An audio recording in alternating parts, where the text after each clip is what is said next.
Sevgili dostlarım, hoş geldiniz. Öncelikle merhaba demek istiyorum sizlere. Bugünkü konumuz iltihaplı romatizma, yani romatoid artrit. Bu hastalıkla uğraşan, ağrı çeken bütün arkadaşlara öncelikle Allah'tan şifalar diliyor ve geçmiş olsun dileklerimi iletmek istiyorum. Tıp bugün organ nakli yapacak kadar gelişse de bazı hastalıklara tam olarak çare bulamamıştır. İltihaplı romatizmadan muzdarip olan insanların da bu hastalıkla mücadele ettiklerini ve çaresiz kaldıklarını gözlemlemekteyiz. Ben bu videomda bu hastalıkla yeni tanışmış insanlarımız için biraz bilgi verdikten sonra akabinde nasıl bir iyileşmeye şahit olduğumu sizlerle paylaşmak istiyorum. Sevgili dostlarım, ben her videoda da bunun aynısını söylüyorum. Ben doktor değilim.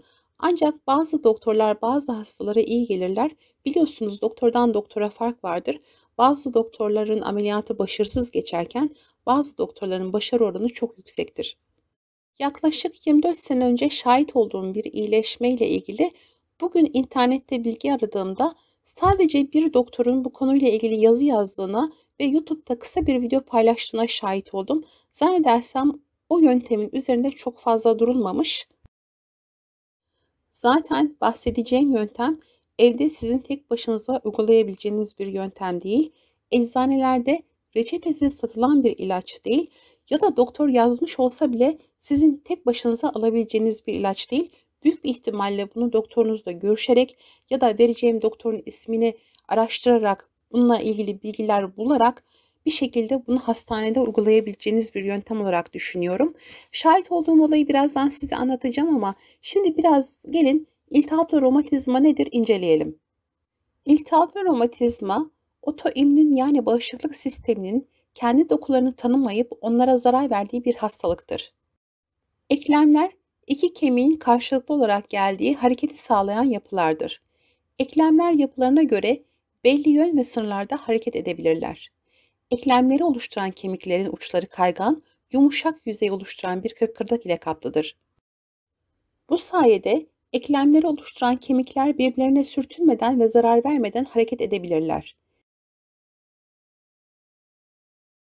Eklemlerin çevresini kaplayan sinovium adlı bir zar vardır. Sinovium, eklem içinde kayganlığı sağlayan ve eklem kıkırdağını besleyen az miktarda koyu kıvamlı bir sıvı üretir. Sinovium adlı yapının dış yüzeyinde bulunan kapsül adlı tabakada bağ kiriş adlı yapılar eklemi oluşturan kemiklerin doğru pozisyonda kalmasını sağlar ve birbirinden uzaklaşmasını engeller. Kasları kemiğe bağlayan güçlü kablo gibi yapılar olan tendonlar da eklemin hareketini sağlarlar. Peki iltihaplı romatizmada bu eklemlerde neler olur?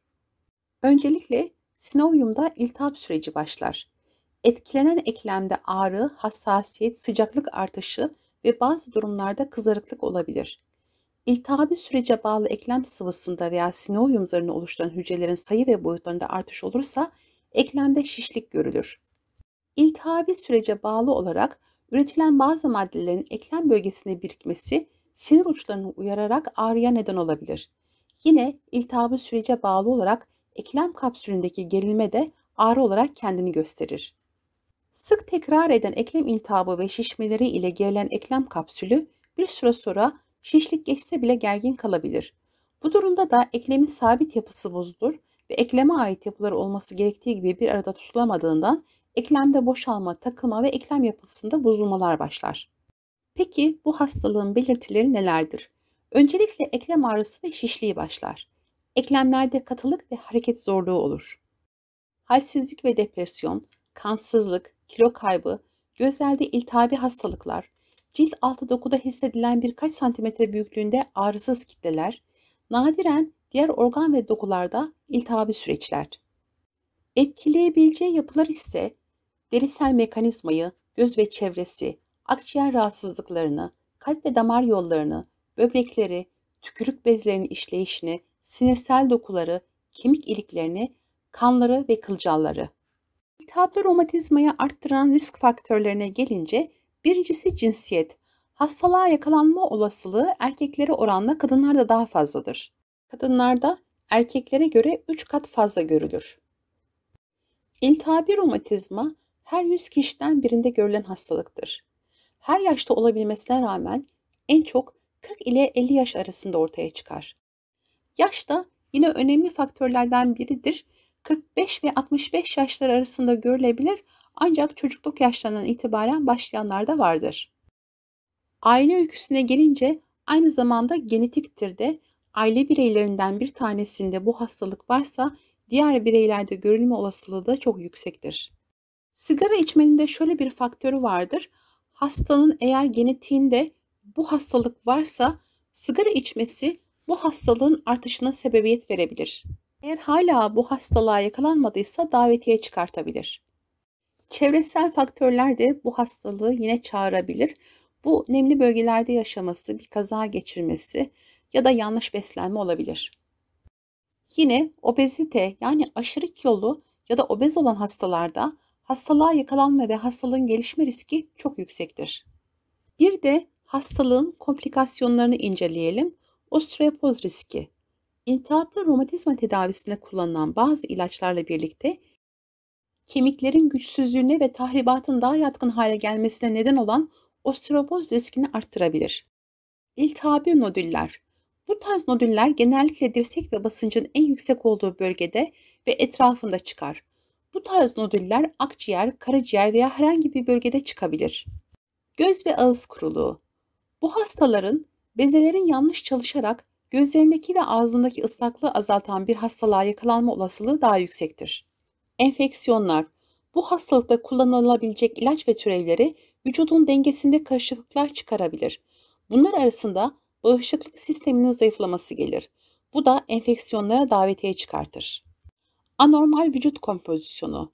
Vücut kitle endeksinde bozulmalara yol açabilir. Karpal tünel sendromu. Hastalık bilekleri etkiliyorsa iltihaplanma, elin ve parmakların sinirlerini sıkıştırarak sendroma yol açabilir. Kalp sorunları. Hastalık sertleşerek tıkanan arterleri tetikleyerek kalp hastalıklarına yol açabilir. Akciğer hastalığı. Hastalarda nefes darlığına yol açabilecek iltihaplanma ve akciğer dokularında sıkarlaşma riski arttırabilir. Lenfoma. Lenf sisteminde büyüyüp gelişen bir kan kanseri türü olan lenfoma riskini arttırabilir. Hava durumu romatoid artriti etkiler mi? İltihabi romatizması olan bazı bireylerin şikayetlerinin soğuk veya nem aldı, tekrardan Adapazarı'na ve İstanbul'a döndüğümde bir daha böyle ağrılar çekmez oldum. Eğer bu tür ağrılara sahipseniz ve çok acı çekiyorsanız ve mümkünse karasal sıcak iklimde yaşamaya özen gösteriniz. Peki iltihabi romatizmayı diğer romatizmadan nasıl ayırırız? Diğer romatizmalardan ayırmanın en önemli özelliği eklem tutulmasıdır. El bileklerini ve pek çok küçük el eklemlerini etkiler. Tırnaklara yakın olan eklemler etkilenmez. Kireçlenme ise genellikle tırnaklara yakın eklemleri etkiler. İltihabi romatizmada bir başka etkilenen eklemler ise dirsekler, omuz, boyun, çene, kalça, diz, ayak bilekleri ve ayak parmak eklemleridir. Genelinde omurga eklemleri çok fazla etkilenmez. Genellikle simetrik tutulurlar. Yani iki el bileği, iki diz bileği, iki el parmakları gibi. Teşhisinde ise doktorunuz hikayenizi dinleyip muayene edecektir. Ayrıca belirli kan testleri ve röntgen filmleri isteyecektir. Bu hastalık kronikleşmişse eğer ağrı kesici ilaçların sürekli kullanılmasına bağlı anemi, böbrek ve karaciğer fonksiyonlarında bozulma gelişebilir. Sevgili dostlarım, benim bununla ilgili şahit olduğum bir iyileşme süreci ise şöyledir. Hikayemi anlatayım sizlere.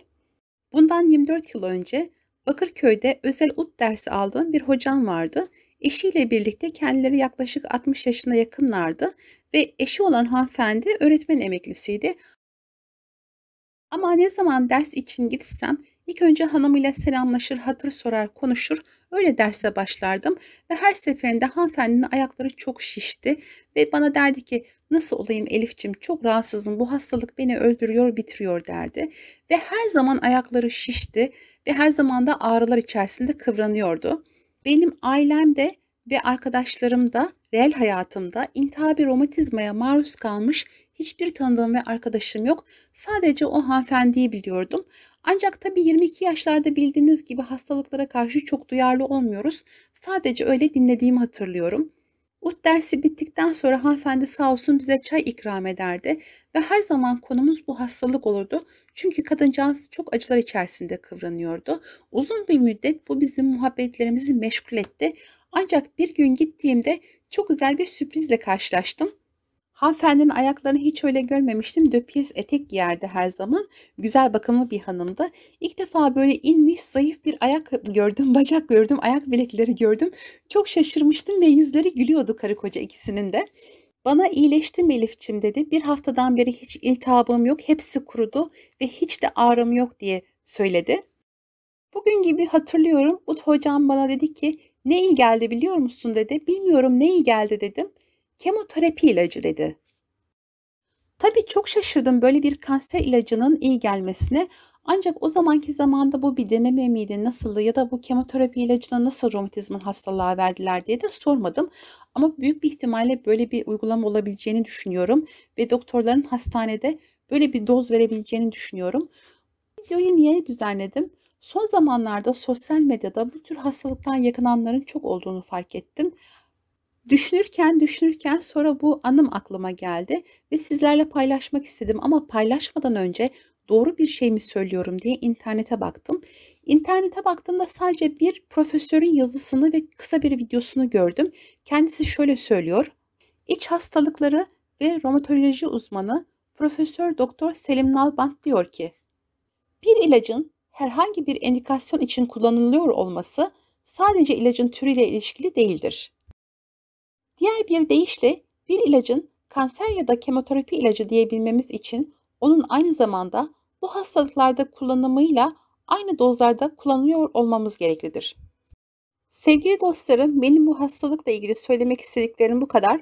Videomu beğendiyseniz beğen tuşuna tıklamanızı, bildirimleri açmanızı ve hala abone olmadıysanız abone olmanızı rica ederim. Sağlıcakla kalın, hayırlı günler diliyorum.